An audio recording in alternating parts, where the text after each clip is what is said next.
Hey, the stream is live.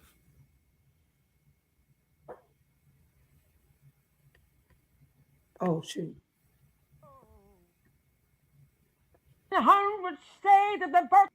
Okay, let's try this again. Okay, so disclaimer, I am nervous today. I'm kind of fangirling because we have a special guest today, and I kind of like fangirl over this guest. And so I was telling Dee, I said, I'm a little nervous. I got the bubble guts. Yep. Those who came to Laugh Fest back in 1972, they know about the bubble guts. But yes, so I'm nervous because of the guests that we have today. But I'm gonna get it together. Here we go. I think. I think. Wait a minute. I can't. I gotta stop being nervous. Okay. With the dark rolling on the road, with day rolling on the road, with the dark 100 shades of the possibilities, with Dave and Dr. Burton. All right, that was cool. Yeah. That was all right. I am so excited to have you guys tune in today. As you heard me state earlier, I'm just a little excited because of our guest that we have, got a special guest. But if you were watching us on GRTV, we want to give a great shout out to GRTV. We thank you for wanting to carry our show as part of your programming. We air on Mondays at 2 p.m., Tuesdays at 6:30 p.m., and Thursdays at 8 p.m. And if you go to their website, grtv.com, or no, actually it's Grand Rapids Community Center. So GRC,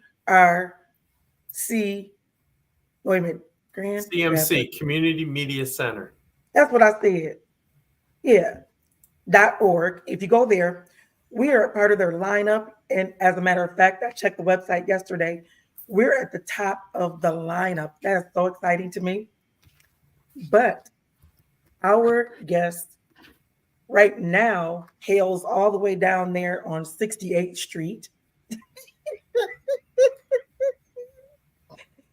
And he's married. He is the father of three, two wonderful sons, and a wonderful daughter.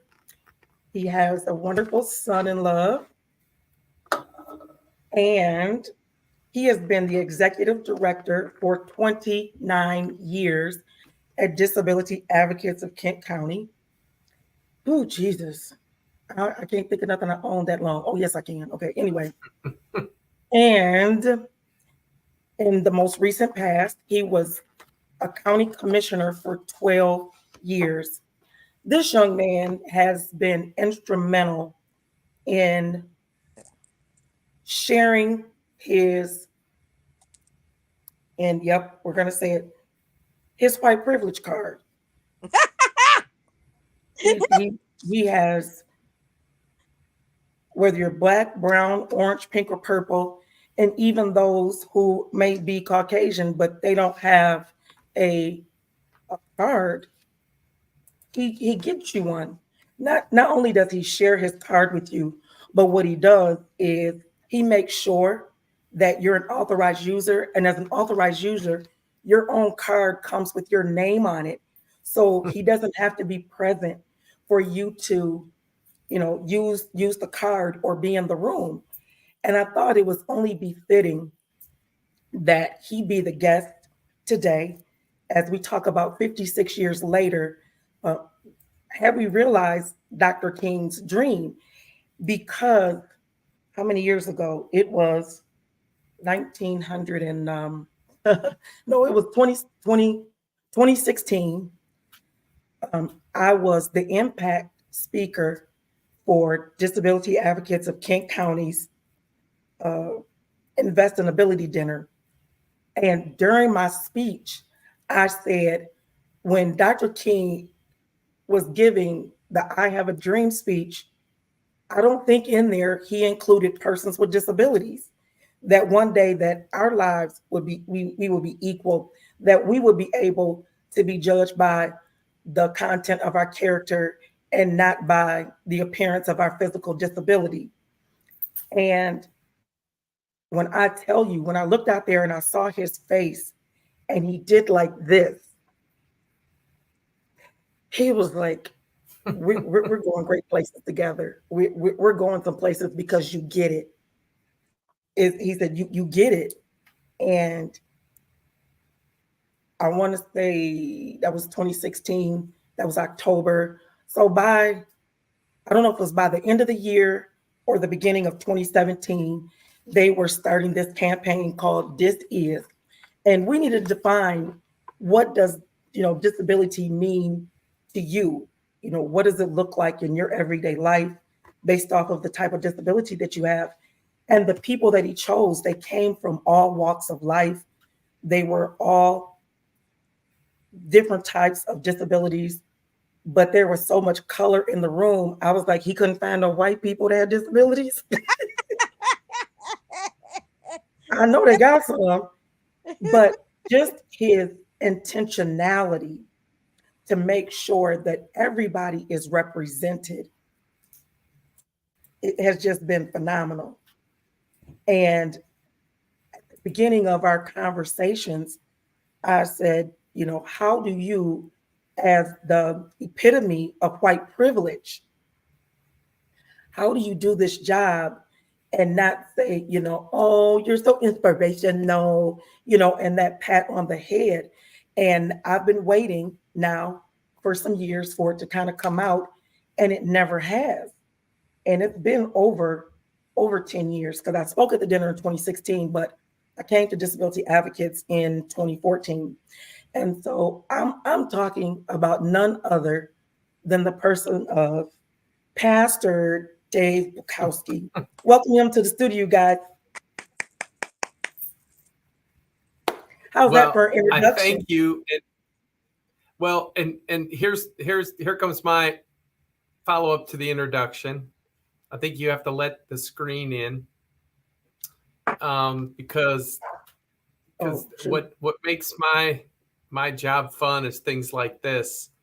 I know we've talked about it through the years, and you will see in these pictures here, I think you can see my cursor there. I am nowhere to be found, because it's Dr. Kimberly on the stage with the governor, the Michigan Department of Transportation director, the Michigan Economic Development Corporation director, and the Michigan Mobility director at the time, Trevor Paul. And the funny thing about this picture is the two white guys have moved on to different roles, and Paul has moved on to a different role, and it's just Dr. Kimberly in purple and the governor in green. And of course, Kimberly went live with the governor that day. And so being able, I love sharing this picture, because, that is, what I try to do,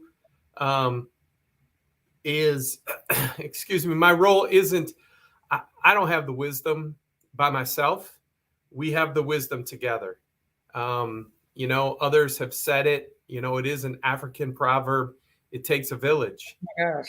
And, and I've said this to Dr. Kimberly as well. She isn't the first person that I invited to get to the stage and grab the microphone. And we have invited people since. It's just Dr. Kimberly is the one who continues to go deeper and deeper into this dialogue about what is disability, what's not disability, what is justice, the intersectionality that we talk about often on this show, that, because again, you've heard me say it before, there's pretty much pick a box and Dr. Kimberly checks it. Woman, wheelchair user, veteran, African-American, minister, entrepreneur, what other, mom, grandma, awesome friend, what boxes isn't she checking? And she continues to advocate for that accessibility with us. Stays in front of the governor, lieutenant governor. I don't know if we can talk about that, but again, I invite Dr. Kimberly to an event, and they have a little secret pre-meeting up in the second floor inaccessible room. and the first question gets asked, Dr. Kimberly gets called on, and it's like, thanks, Doretha. Thank you. This is Black history. This is American history. Absolutely. Yeah, and so when Dr. Kimberly simply called out the lieutenant governor, it's like, look, if you're going to do it right. Yeah. Wait a minute, and we've been all three of us have been friends. I mean, close friends ever since. And and it was so funny because the governor ended up appointing me to the Michigan Rehabilitative Council right shortly after that, because that picture was taken 15 days when she came into office in 2019. Yep. And then she appointed me like by that June or July to that council. And then that Christmas, she invited me to her home for a Christmas party. And so, yeah. And then, we got our fingers crossed. We put in a phone call. Oh, I got to tell you, Nate says he just loves you. Nate. From the governor's office. Oh, yeah. Well, I know you're working it too. We keep putting our invitations out there to get the governor here. And we got our fingers crossed like this. Yep. Not only here on this show, but here at Disability Advocates to see the Home Accessibility Center. And, because we just finished like an upgrade. I mean, it's not even 2 years old, but we just had the opportunity to kind of fill out the accessible features for people to come in and try. So anyways, okay, wacky. And I'm here. I like a introduction too, please, ma'am and sir. Oh my gosh! So it was on the flyer that Diva D Worldwide gets to be the co-host today because Dave is the actual guest, and so she's gonna co-host. Co-host coast to coast. What up, Joe? So I get to interview you, Dave, today. All right, I'll try to behave. Oh, well. Well. Okay, so my first question, and thank you everyone for tuning in, and thank you so much, my sister, my brother, for allowing me this opportunity to be here and to co-host for Black History Month, where Black history is 365 days. Our history is everyone's history. So my first question is, do you think in the last 56 to 60 years that we have been stagnated from Dr. King's dream? Well, painting with the broadest brush, it has been the two rolls forward and one roll back. Right now, we're just rolling back for no good reason. I mean, there's just the whole anti-diversity, equity, and inclusion effort out there. It's like, what? I don't understand it. People are like, yeah. So I mean, but overall, and as Dr. Kimberly said in her introduction, because I do have white privilege, I don't experience it. I don't, it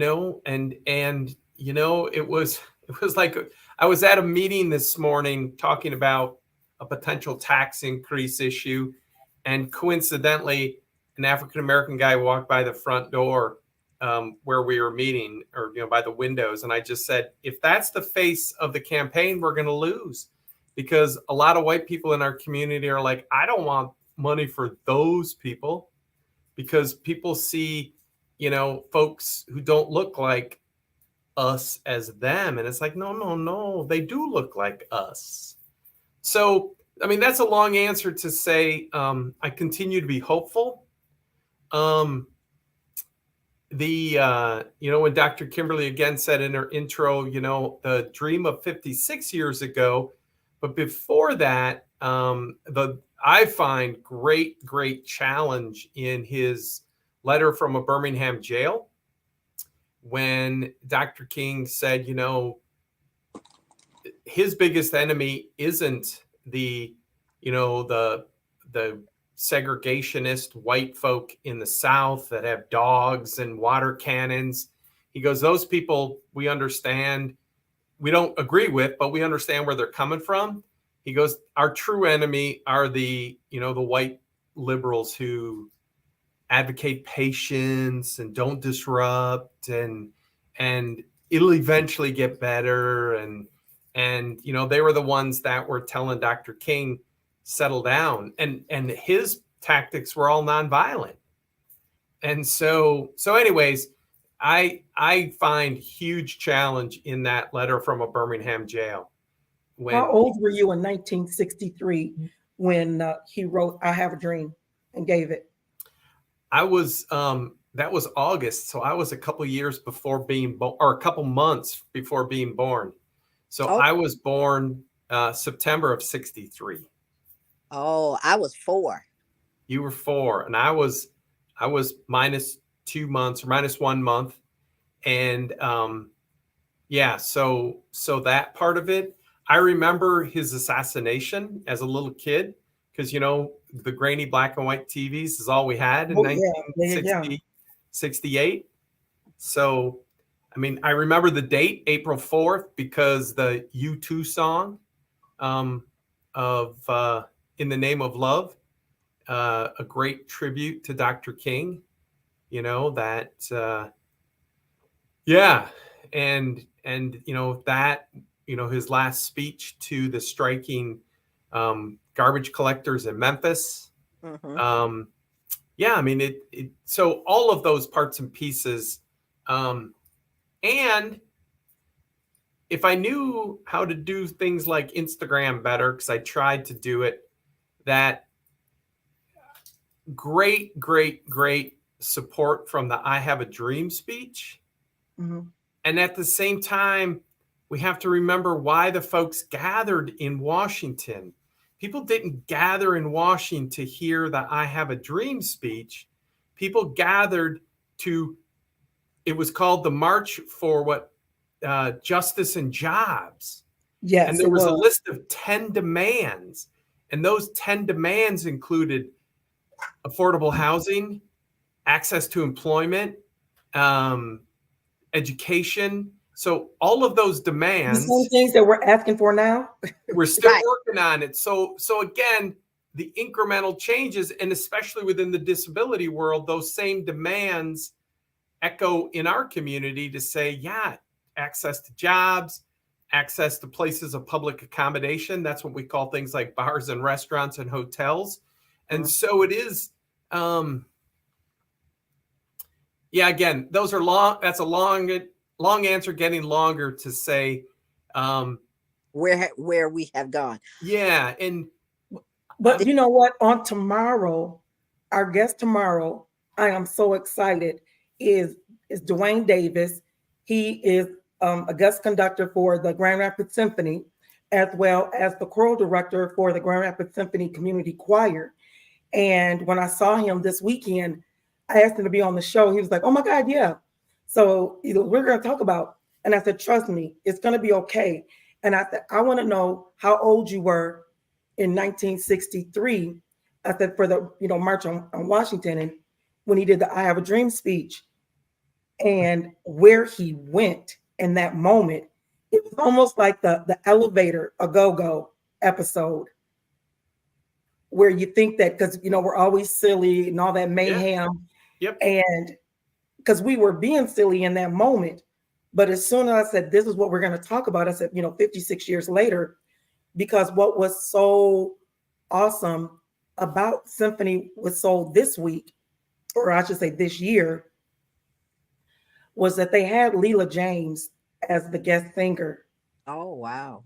Her daughter played with the symphony as she was singing.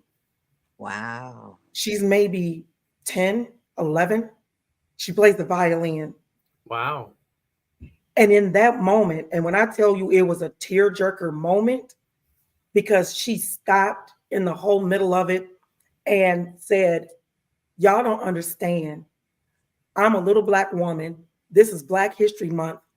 And, there were people of color, but nearly not as many, when you think about the ratio in the hall, Yeah.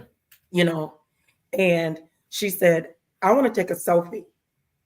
So she turns around, in front of the crowd and has, the stage manager take a picture with her and all of the people. And trust me, I'll talk about this forever. And, we'll probably hit on it a little bit tomorrow when we talk. But that moment right there, to me, that was a dream realized for two little Black girls.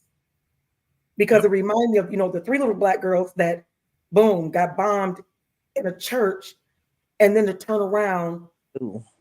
Yeah. 56 years later, and here's two little Black girls on the stage with an all-white symphony. Well, and there, if in it's one of Malcolm Gladwell's books, and I can't remember which one.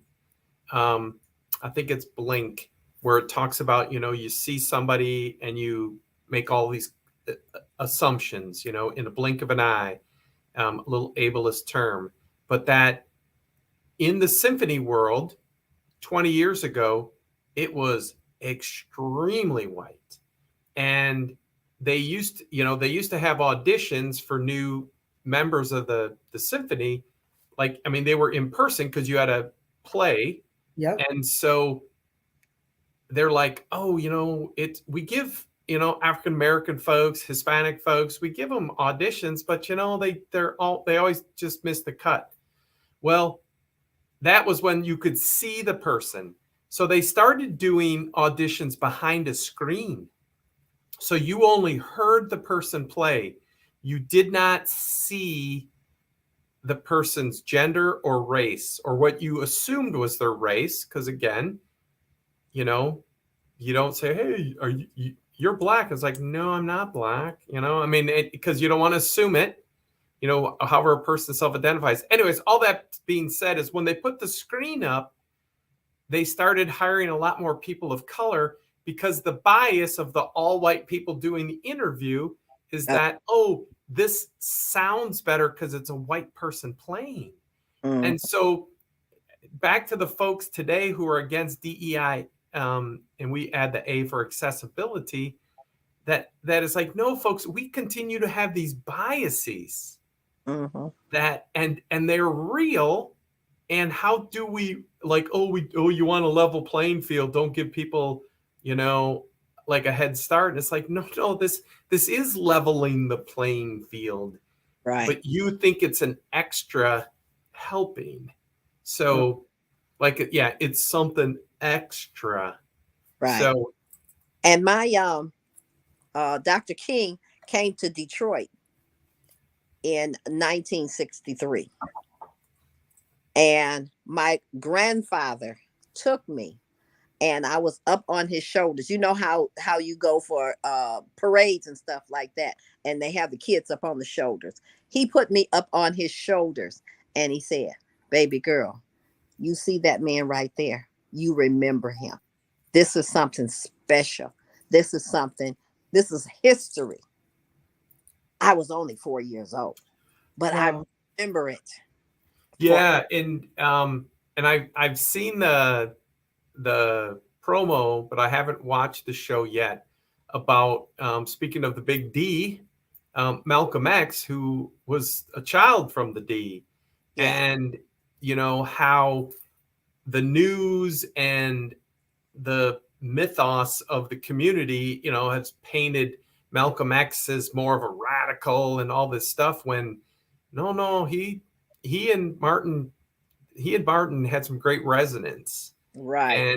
And it's this, again, back to this meeting I was at today. It's like we argue way too much about tactics. You know, it's like to make something up. It's like the three of us agree that we need to work for more public transportation. And Diva D says, I'm going to go chain myself to Mayor Duggan's car. We're going to do some radical tactics. We're going to force him to say yes.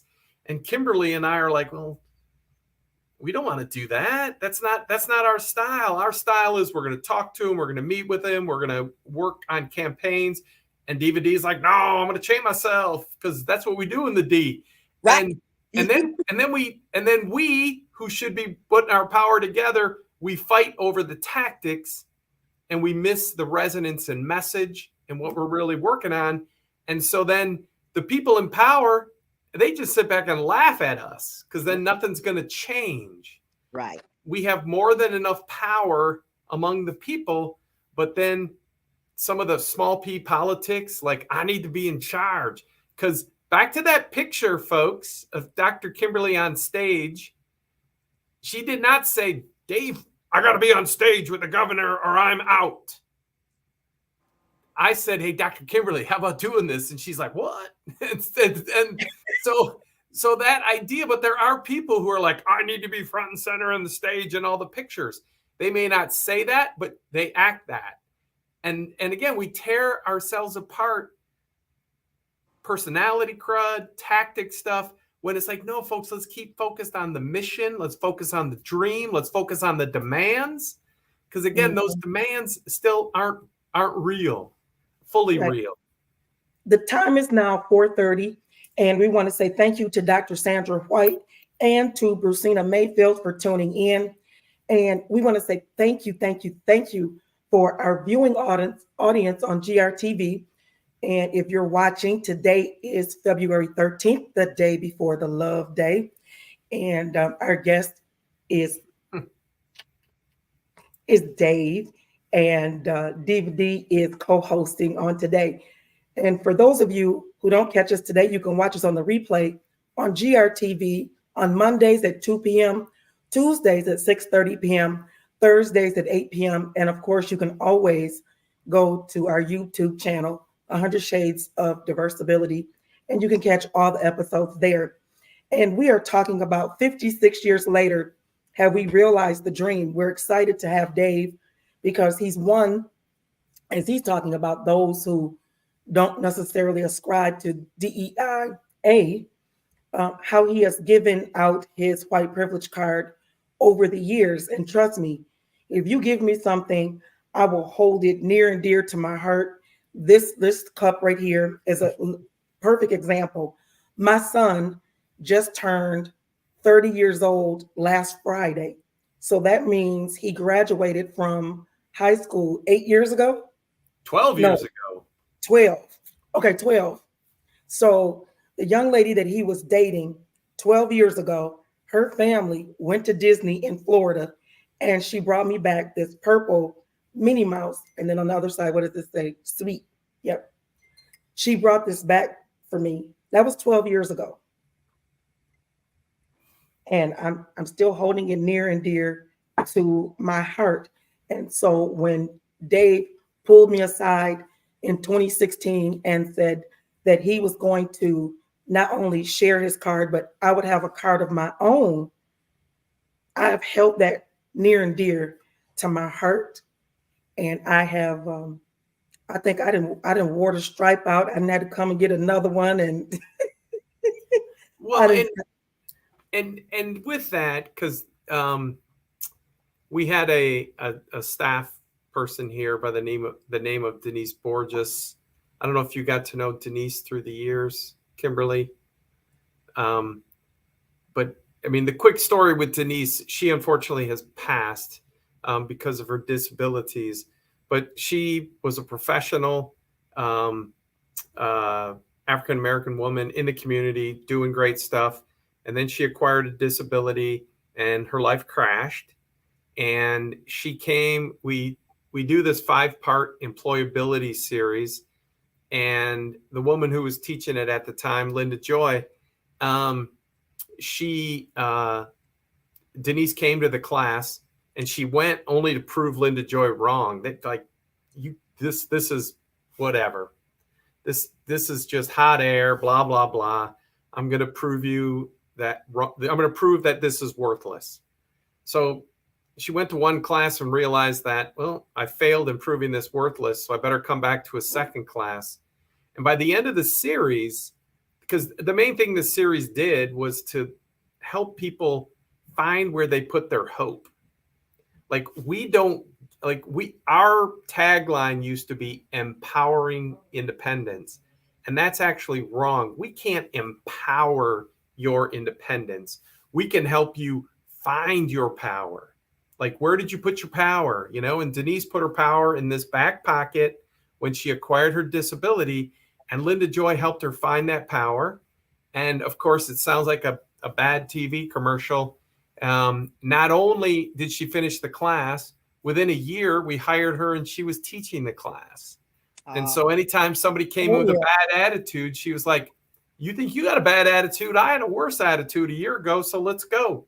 I can take a bad attitude, And so again, helping folks, and the whole piece is, like I said, helping you like check your pockets, check your this. And funny story of one time, my beloved, I gave her a really nice ring for her 10th anniversary, and then she lost it, and she was just heartbroken, and we looked everywhere for it. And then like 6 months later, she put on these pair of pants she hadn't worn in a long time, and there the ring was in the pocket. Oh my. Yeah. And so that idea of, again, keep looking, because you have your hope, you have your own power. Nobody can give it to you. People can give you opportunities to use it. Back to the picture with the governor. We gave Dr. Kimberly an opportunity, and she knocked it out of the proverbial park. And even if she didn't knock it out of the park, we would have regrouped and given her another chance. So I mean, that's life, folks. We keep going and we work together. We laugh about it, we cry about it, and we go back into the ring. Yeah, we do.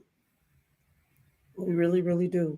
And I love the opportunities that, you give, even to taking a group of folks to legislative day so that you can see, what's happening, being able to speak to your legislator as a person, who's disabled, to say, look, this is what I need. And I think most of the time we're always talking about making sure that our caregivers are being paid enough per hour.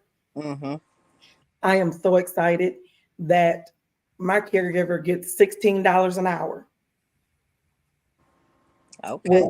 And I think when we started out, they were getting maybe $9.75 an hour.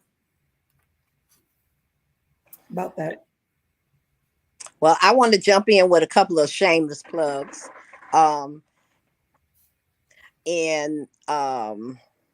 think it's Thursday. Yeah. On Thursday, I will be going into the recording studio and doing my first single gospel album. So I want to shout out to my producer, Tim Ellerby. And also, I am studying every single day, every day, all day, at least 10 hours a day, so that I can complete my doctoral degree in Christian education and theology. And that is my sister right there who made that possible. And that's with Dr. and Dr. Willoughby in University International. And that's in Grand Rapids. And I will be graduating, going across the stage. I think graduation is June 21st. So that's a brand new chapter for 2024. God has blessed me so much. Just have faith, because I will be 65 on Mother's Day. And I never dreamed of any of those things. I never did. But he just decided to look and go, today is your day. And when he gave my sister next to me, and it's just every day I get excited to say, I be trying to be her. Good morning. and to know that somebody is in my corner regardless, unconditional. We have that agape love for each other. Happy Valentine's Day, my sweetheart. Happy Valentine's Day. And that is Kingdom University International. And you can find them with KUI on Facebook, Instagram, Twitter, Twitch. They're on all of them. And yes, and that is Deb Willoughby is the chancellor, and Thurston Willoughby is the pastor, and they're doctors respectively.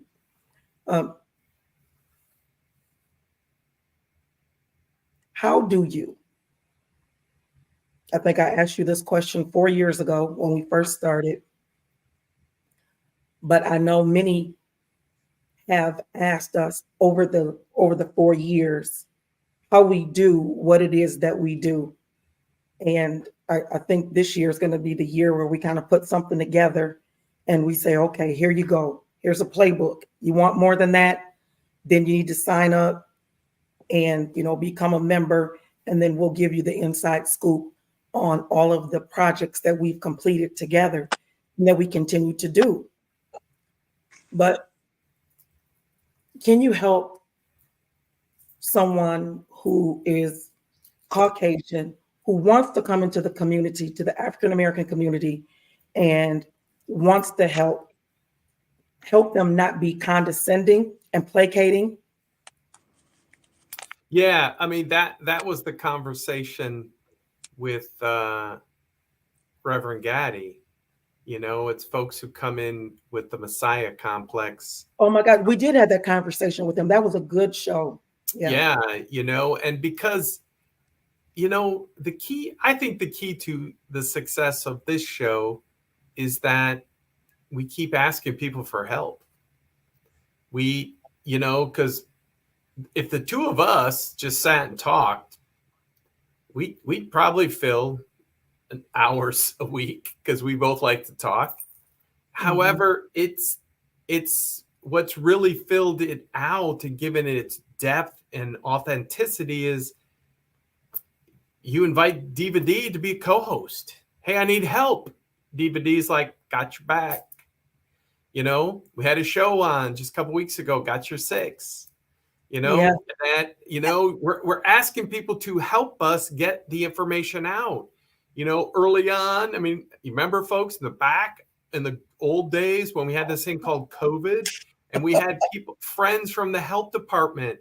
We said, we need your help getting the word out to people with disabilities. And they're like, well, we need your help getting the word out to people with disabilities. So we just keep asking for help. And people are like, we'll help you. Mm-hmm. And they see, again, that mutuality and I like when I do my training on community organizing, there's a huge difference between selfishness. Those are the people who want to be, I want to be at the microphone. That's being selfish, but self-interest, we have a self-interest to work for justice for people with disabilities. And that justice includes basic access to healthcare, mobility, housing. And then we find other people with self-interest that overlaps. We've talked to folks, gospel singers, to health department directors, to medical directors, to, the list goes on and on and on. Entrepreneurs, veterans, we've done mental health. Health. We've had Network 180 on. Yep. And we had the census team on. We had the liquor line on. I mean, the Laker line. And so again, folks, that's our key is we keep asking for help. And people resonate with that. And so for yourself, keep asking for help. And if somebody shuts you down, says, why would I want to help you? Keep asking. Right. I had a friend who she started her career in selling stocks back in the 70s. And it was like 1 out of 10 people are going to say yes. So her thing was get through the 9 no's as fast as possible. No. Okay, cool. No, get through the no's to get to the yes.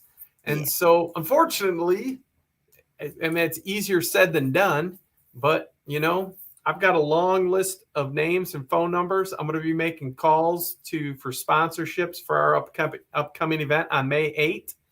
And, if 100% of those people say yes, that will be miraculous. But, the hope is we get a good enough number. I mean, and again, because we have partnerships, we have conversations, I'm confident we're going to, at least break even on this event, which is always our hope. And so anyways, those kinds of things, that's asking for help. We need your help to pay for these people coming in. I mean, we got people come from DC, New York City, and Nova Scotia to be our speakers on May 8th. So anyways, that's a long answer to say, yeah, we keep asking for help, putting the word out there, and that's what keeps us rolling.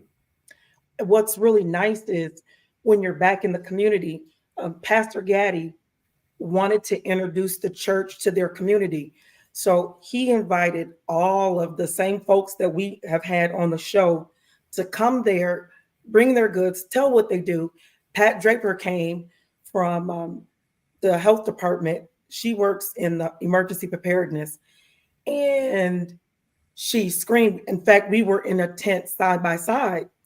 And when she started telling everybody, her and that Dave Bukowski, they really helped us get the word out during COVID. I mean, they were a trusted news source, and we just appreciated them. So if you have anything that you want the community to know, just trust and know they are a good, she said, media source for you to use. And I was like, somebody give me a tissue. I was like, big baby. And she says, no, you didn't understand the severity of what we were experiencing. I said, oh yeah. I said, I think that we did. And she said, but to have a trusted news source that we could come to at a drop of a hat and say, look, we need time on your show. We just got this from the CDC. Can we come on and can we tell the people about it? And we were like, absolutely. And so that means a lot. Well, and of course, not to pick favorites, but we need to have Dr. Carla Black back on. Oh my gosh, yes. Because she, everyone else at the health department doing great work.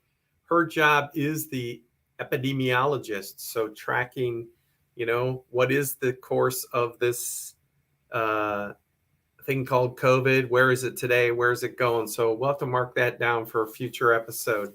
Okay, look, COVID's still there. See this? I got my thing. Write it down. And Dr. Carla Black, I can reach out to her, send her a text today, as a matter of fact. And the thing that I loved about her is she came on. We were doing the show Tuesday, Wednesday, and Thursday, and she came on almost 3 days. The week that we started talking about. Okay, there was when the first, what do you call it? The vaccine? Yes. And should we get it? We had a plethora of people on that day saying, I have this medical issue. I mean, I think we had the whole disability community that was on the show across the country. I think that was probably, one of the top shows. And they were able to ask her, and some people, she gave them an instant answer. Others, she was like, let me research it and I'll get back to you. And then came back, sometimes the next day, other times it was maybe a week later, and she gave answers. And then just the whole walking me through, that transparency of telling all about medical. And then we did me getting my vaccine live, D. Oh. So the show before that Wednesday, we talked about me and all my medical stuff. And then the next day, they followed me with the camera, came in. And of course, we didn't get anybody else because we weren't trying to, get everybody to sign all these things. But we did get the staff that was working from the health department, because this was like at the very beginning, and they were only doing certain. Am I telling all my story or the tea? Well, Okay, I because better. we were advocating for, I mean, early on is making sure the prioritization of folks with disabilities because of the compromised health condition. Right. And so just making sure that people with disabilities weren't going to be discriminated against in the process. And so yeah, a lot of behind the scenes advocacy, and then a lot of Then it was like, okay, so you got to go out there and you got to do it. And I think that was, the conversations that we were having, that as we were fighting for our rights. And they said, well, we need to have somebody who's going to do it and be. I said, so you need me to be the test pilot? Look, all your hair fell out.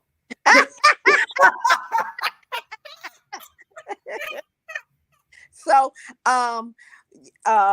me and my sister was talking, and she gave me a name, and I don't know, is it a group that we should start, or a show that we should do?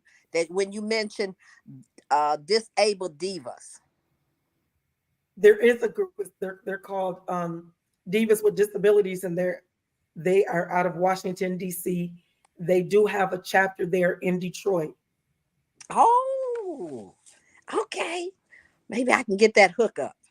I sure will. I'll give it to you after the show. That's the group that I'm going down to Florida with in October. Okay. Mhm. Awesome. Yeah, that's awesome. That's Yeah, awesome. she's been on the show a couple of times.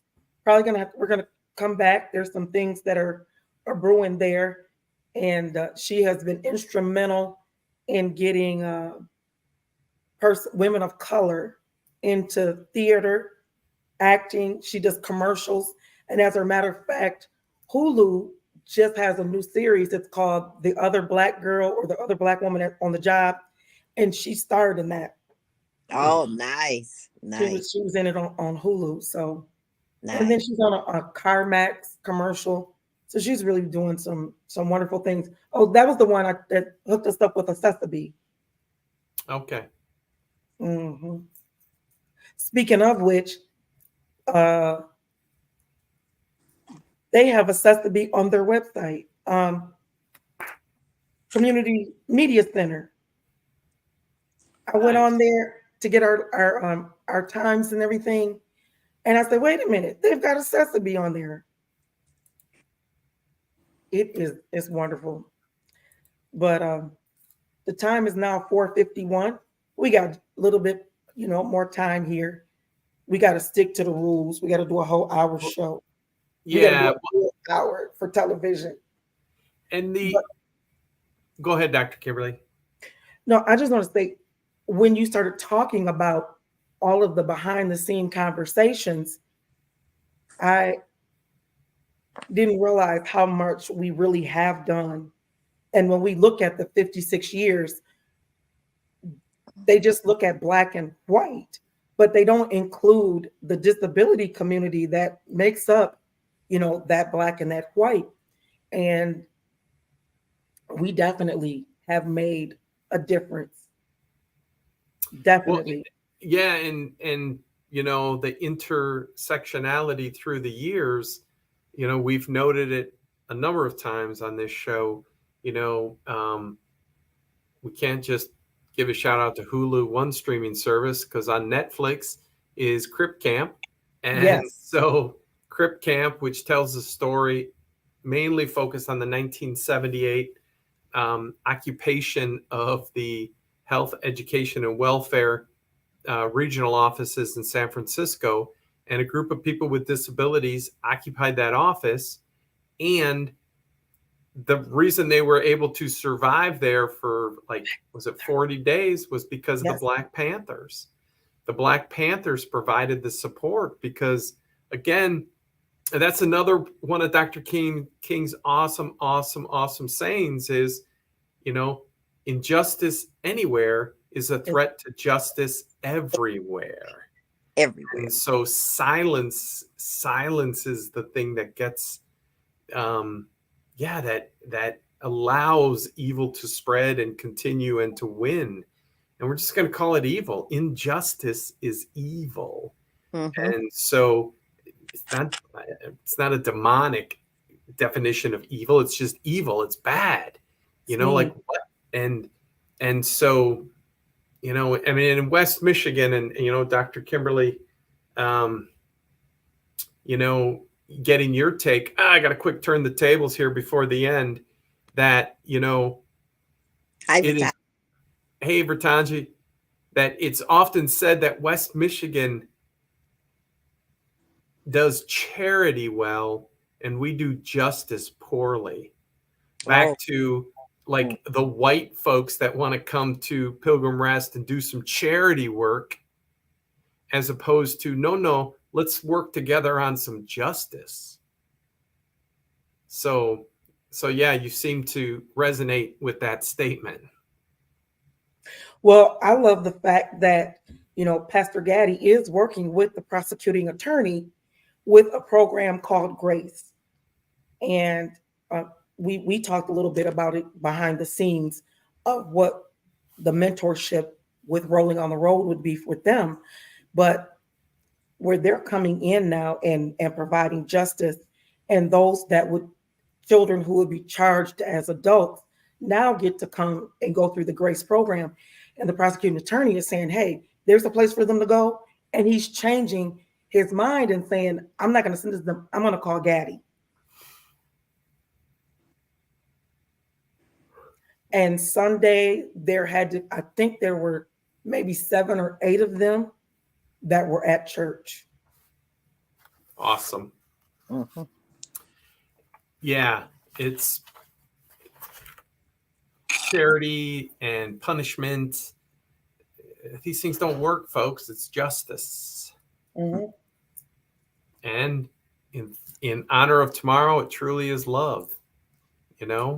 It's love. It's agape love that Diva D brought up earlier, Yeah. which is that unconditional, Un- beyond friend to friend right. support, and it's brother It- to sister, sister to sister. yeah. It's like, how do we really support? And back to the face of anything, if the face is the other people. I got to tell this story because Pastor Rhodes, you knew Pastor Rhodes, right? Oh, yeah. Where was he pastoring? Messiah. And we had an event in 2011, and we used to have a group, and we'll probably kick it off again soon, but we had a group called Faith in Motion. It was 85 faith communities working on public transportation expansion as a matter of justice. And of course, and this was Christian and Jewish folks working, and we would always reach out to the Hindu and Muslim communities as well. So again, it was interfaith. And we're meeting about the campaign in 2011, and somebody on staff brought, we made way too many copies of way too many documents, but there was one document that I just drafted on because I went to a training on messaging, and it was like on this side of the page, it was things like those people, it's subsidy, yada yada, and on this side it was family and friends and neighbors, and it's an investment. And so it's the same thing, but positive or negative. And somebody printed it out. It was just a list of words on a piece of paper. Didn't look pretty at all. And so he said, oh, I brought these. And I'm like, okay, put them on the tables, And that was the most important thing, because Pastor Rhodes said, people still say this stuff? And we're like, yeah. And like everybody in the room got righteous indignation that, this isn't for those people. This is for me, my family, friends, and neighbors. Mm-hmm. And so if you see people with disabilities as those people, or African Americans as those people, that's half the wall built between us, as opposed to we're family, friends, and neighbors on this call. We were hanging out together and laughing, having fun, crying when we have to cry. But there are no those people on this screen. Mm-mm. D, any final words? Absolutely. If you're going in and out of situations in your neighborhood, in your community, and there are some things that you think that needs changing, and you don't find anyone to change it, be the change, do the change. Make Yes. that you are not going, look what they're doing. We are a community, we are a village. And I thank you so much. Dave? Hey, thanks for letting me be your guest today. And we'll look forward to turning the tables for real with our list of guests. And yeah, as we make our way to our 4th anniversary. Yes. Um, I'm just going to put a comma in it because I'll be back here tomorrow with Dwayne Davis, who is one of the conductors for the Grand Rapids Symphony. And he is the choral director for the Grand Rapids Symphony Community Choir. As we continue on, 56 years later, have we realized King's dream? Thank you so much for tuning in. Again, you can see our show on GRTV Mondays at 2 p.m., Tuesdays at 6:30 p.m., Thursdays at 8 p.m., and always at 100 Shades of Diversability on YouTube. Thank you so much for tuning in, and we'll see you tomorrow afternoon.